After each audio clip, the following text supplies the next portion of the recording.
আমার বাচ্চাকে নিতে এসেছি। তুমি এখানে কি করছো? বেরিয়ে যাও, চলে যাও এখান এই থেকে। যাবো না! আমি আমার বাচ্চাকে না নিয়ে কোথাও যাবো না। এবার কিন্তু তুমি ভাড়া বাড়ি করছো। এভাবে আমাদের বাড়িতে ঢুকেছো, তুমি অশান্তি করতে পারো না। এই চল এখান থেকে। বিক্রম, তুমি বেরিয়ে যাও এই বাড়ি থেকে। তোমাকে আমি বারণ করেছিলাম এই বাড়িতে আসতে। চুপ!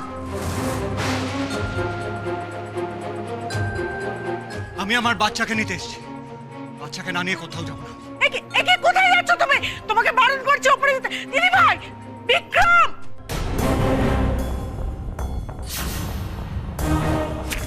বাচ্চা কোথায় আমার? বাচ্চা কোথায়? এই তো বাচ্চা। ছোটদা ভাই, আমার বাচ্চাটা দে। তুই এখানে কি দে করছিস? আমার বাচ্চাটা দে। ছোটদা ভাই, কি করছিস তুই? বিক্রম, খবরদার! কাকা বাড়ি কোথায় তোমরা? ছোটদা ভাই, সরে যাও এখান থেকে। ছোটদা ভাই, ছোটদা ভাই, তুই সরে যা। বিক্রম, খবরদার, তুই সরে যা। বিক্রম, আমার বাচ্চাকে নিয়ে যাবো। দিদি ভাই, কাকা বাড়ি তোমরা কোথায়? সরে যাও। ছেড়ে দে। এই যে নিয়ে যাচ্ছি, এবার দেখি তুই কি করে আটকাস। না বাবা, এবার আমি মারবো, কাঁদছে বিক্রম। টর্চার করবো, যা ইচ্ছা করবো, দেখি কি করে আটকাস। বিক্রম, বিক্রম, কোথায় আছে? বাচ্চাটাকে দাও। বিক্রম, বাচ্চাটাকে দেবো না, দাও। বিক্রম, এটা আমার বাচ্চা। না বাবা, এটা আমি বাচ্চা, আমার কাউকে দেবো না। বিক্রম, কাউকে দেবো না আমি। সর এখান থেকে, সর বলছি, সর। বাচ্চাটাকে দাও। সরো, সর এখান থেকে, আমাকে দিতে। বিক্রম, বাচ্চা ছাড়ো বিক্রম। আমি বাচ্চাটাকে দাও। দেবো না। বিক্রম, আমার বাচ্চা আমি। আহ! আহ! কিচ্ছু হয়নি, কিচ্ছু হয়নি, কিচ্ছু হয়নি, কিচ্ছু হয়নি, তোমার কিচ্ছু হয়নি, আমরা আছি। ওকে দেখো তোমরা, আমি পুলিশকে ফোন করছি, কিচ্ছু হয়নি, কিচ্ছু হয়নি, তোমার কিচ্ছু হয়নি। না না না, বাচ্চাকে দাও। কিচ্ছু হয়নি।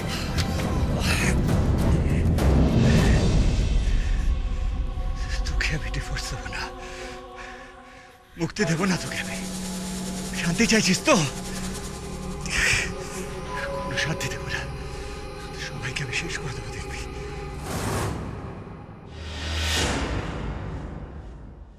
কিন্তু কি বলতো দিদি, আমি জানি এই মানুষটা আমাকে শান্তিতে বাঁচতে দেবে না। ও কখনো না কখনো কিছু না কিছু করতেই থাকবে। আসলে কি বলতো, আমি তোর সঙ্গে সারা জীবন যা যা অন্যায় করেছি, আমি সেই সব কিছুর কর্মফল ভোগ করছি, আর কিচ্ছু না। কেন কেন এসব পুরনো কথা উঠছে কেন মাথা থেকে? এইসবগুলো বার কর, তো এই চিন্তা বার কর মাথা থেকে, হ্যাঁ, সরিয়ে ফেল। না দিদি, সরিয়ে ফেল বললেই তো আর সরানো যায় না। তবে আমি একটা কথা ডিসাইড করেছি, ভাবছিলাম তোকে বলবোই।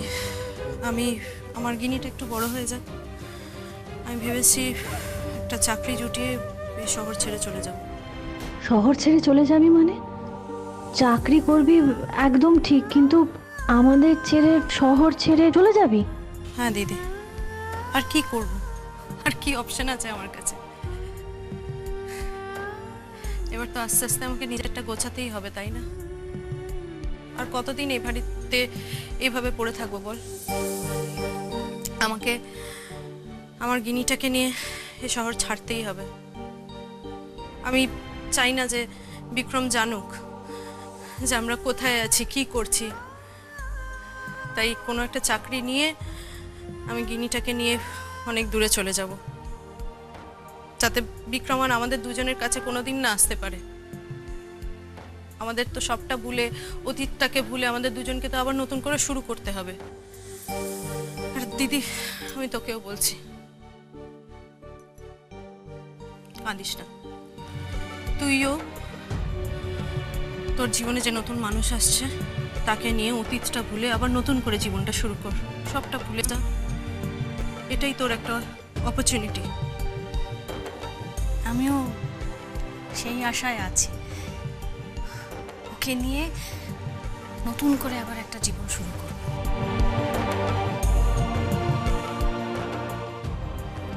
পারবো আমরা।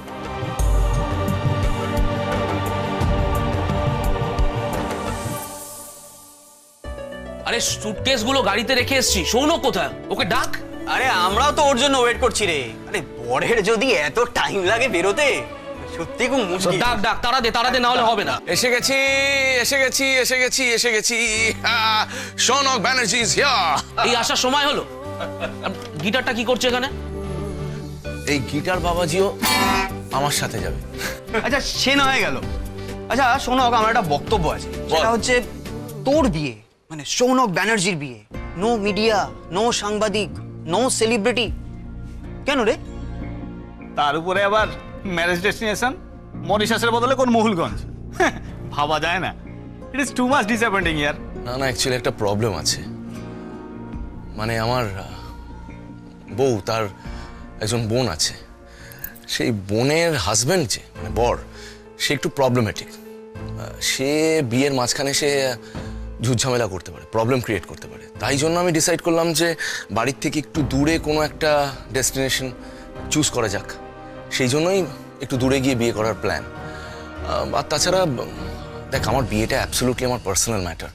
সেখানে তোদের মতো বন্ধু বান্ধবদের সাথে এনজয় করব, তাদের সাথে আনন্দটা ভাগ করে নেবো, সেটাই তো কাজের কথা, তাই না? আর এই বাইরের লোক জানা মানেই পাঁচ কান হওয়া। এই মিডিয়া, ফটোগ্রাফার্স এসব এসে যাবে, একেবারে মানে যাতা কাণ্ড, ছবি ছাপা তোলা, মানে আদিক্ষেতা আমার মনে হয়, বুঝলি কিনা? এই সময় আমার ভালো লাগে না রে। তোর কাকা কাকিমারা আসবেন না? না, তাদের রাগ হয়েছে। জব বাবা, কেন রে, রাগের কি হলো? আর বলিস না, তাদের আমার বউ পছন্দ নয়। তাদের নাকি স্টেটাসে মিলছে না। এনিওয়ে, আর কি করা যাবে? তোরা আছিস তো আমার সাথে, তোরাই তো আমার ছোটবেলাকার বন্ধু। তোরা থাকলেই এনাফ। আর ওখানে কয়েকজন আসবে, আর আই এম শিওর যে তোরা কোনোদিনই মিডিয়াকে খবর দেবি না। না না, সে লিক করবো না। দেখ, তোর প্রাইভেসিকে আমরা সম্মান করি। আচ্ছা, অনুভবের কি খবর রে? নো ট্রেস, কোনো খবর নেই। শুধু শুনেছিলাম যে হসপিটাল ছেড়ে নাকি কোনো একটা সাম রিমোট গ্রামে চলে গেছে। ইনফ্যাক্ট পিসিমণি, আঙ্কেল এরাও জানে না ওর ওয়্যার অ্যাবাউটস। কোথায় গেছে, কি করছে, এখন নোবডি নোজ। যাক, চল, দেরি হয়ে যাচ্ছে কিন্তু, বেরিয়ে পড়ি ভাই। চল তাহলে, ডেস্টিনেশন মহুলগঞ্জ।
আর তোমাকে মিথ্যে অভিনয় করে আমার সঙ্গে আর থাকতে হবে না জোর করে।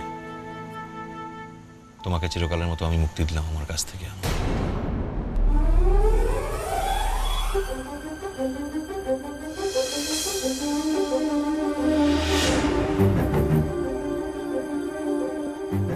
অনুভব, অনুভব, অনুভব,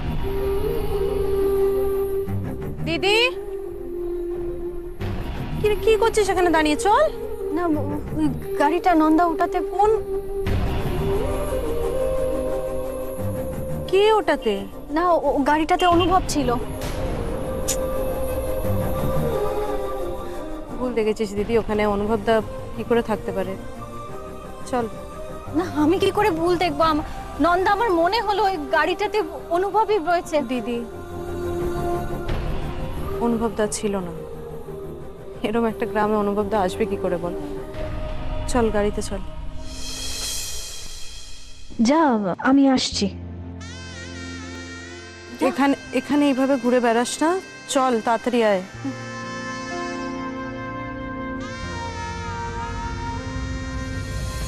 আমার কেন এরকম মনে হলো?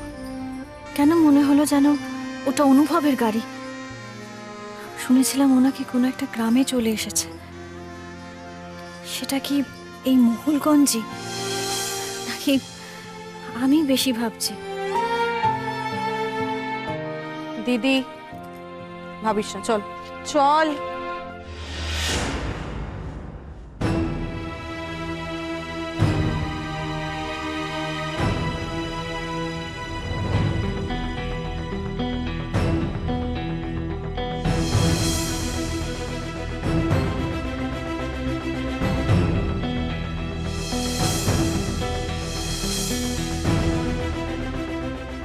কেন এরকম করছো আমার সঙ্গে আনন্দী?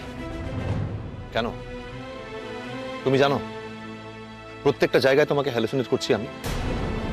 আমি তো কলকাতা ছেড়ে চলে এসেছিলাম যে তোমার সঙ্গে আর কখনো মুখোমুখি হবো না এই প্রতিজ্ঞা নিয়ে, কিন্তু লাভটা কি হলো? এই 4টে মাস কেটে গেল, কিন্তু একদিনের জন্য আমি তোমাকে ভুলতে পারলাম না। এখনো পারলাম না আমার নিজের ভাবনার জাল থেকে তোমাকে ছাড়িয়ে ফেলতে। আর তুমি জানো, একটু আগে আমার গাড়ির সামনে দিয়ে তুমি রাস্তা ক্রস করলে। যখন গাড়িটা পেরোলো তখন মনে হলো তুমি আমাকে পেছন থেকে ডাকলে চিৎকার করে। কেন ডাকলে আমাকে? কেন? এতদিনে তো একবারও আমার সঙ্গে যোগাযোগ করার চেষ্টা করনি তুমি, তাহলে কেন ডাকলে আমায়? আমি তো তোমাকে মুক্তি দিয়েছি। আমার মতো একজন বাজে, একজন সন্দেহপ্রবণ লোকের থেকে তোমাকে তো ছুটি দিয়েছি, মুক্তি দিয়েছি। কারণ আমার মতো একজন খারাপ লোকের সঙ্গে থাকলে তুমি খারাপ থাকতে, ভালো থাকতে পারতে না। কেন আমাকে বারবার কিছু ডাকছো বলো তো? ও ডাক্তার দাদা, তুই এখানে? ডাক্তার দাদা তুমি না একদম ঠিক সময় গাড়িটা থামিয়েছো। আমার ভাইটা যা বাজি হয়েছে না, সুযোগ পেলেই খালি এদিক ওদিক দৌড়ে চলেছে।